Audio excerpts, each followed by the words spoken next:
ఇక BRS party నాయకులు సుద్దపూస లెక్క మాట్లాడతారు, కానీ తెల్లారులెత్తి ఒక్కొక్కరు ఒక్కొక్క కేసులో దొరుకుతుంటారు. మీ అందరికి తెలుసు.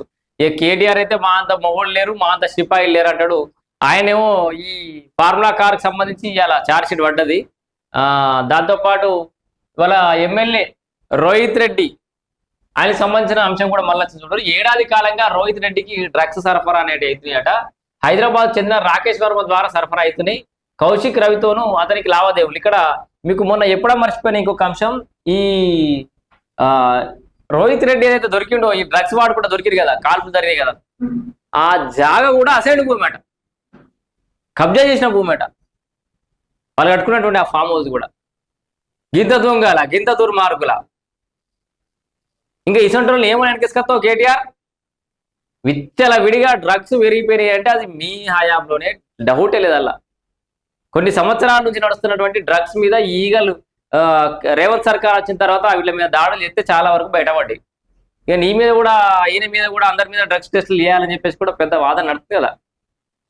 ఇగో సిటీ దర్యాప్తులో వెలుగులోకి కొత్తగా 4 పేర్లు వచ్చినాయట. అభిషేక్ అదృశ్యంపై రాజేంద్ర నగర్ ఠాణాలో ఫిర్యాదు. 3 రోజులు కస్టడీకి మాజీ ఎమ్మెల్యే రితేష్ రెడ్డి, ఢిల్లీ వ్యాపారి నమిత్ శర్మ కూడా. కస్టడీ విచారణ కూడా కోర్టు అనుమతిచ్చింది. నేను కస్టడీలకు తీసుకొని మరి విచారణ చేస్తారు. ఇప్పుడు కక్కిపీరు మొత్తం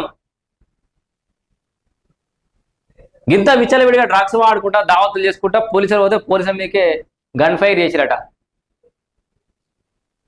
గింత దుర్మార్గంగా మీ ఎమ్మెల్యేలు పెట్టుకొని గింత దారుణంగా నువ్వుండి ఒక ఆయన భూములు కబ్జా చేస్తాడు రైతుల పేరుతో. ఆయన తెలివిగా బయటకు సుద్దపూసలకి మంచిగానే పడతారు, కానీ 7 అడుగులు ఉంటాడు, కానీ భూములు కబ్జా చేస్తాడు ఆయనే.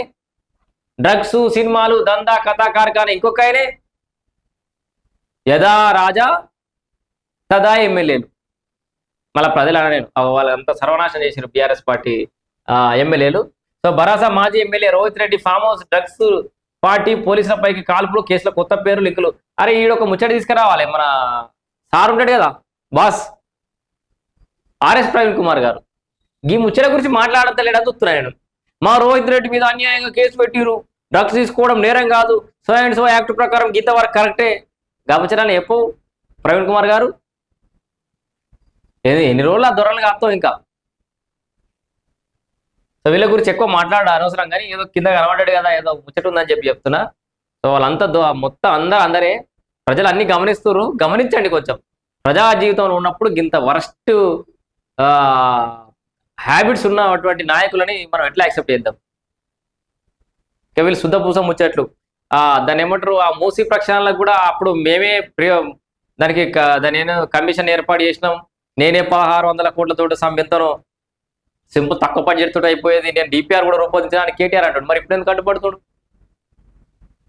నీకు శాత కాదు, నువ్వు మధ్యలో పని ఇంకోటి పూర్తి చేస్తా ఉంటావు, దానికి అడ్డుపడుతుంది. ఇక కేటీఆర్ ముచ్చట బీఆర్ఎస్ పార్టీ ఎమ్మెల్యేల ముచ్చట ఇట్లుంది.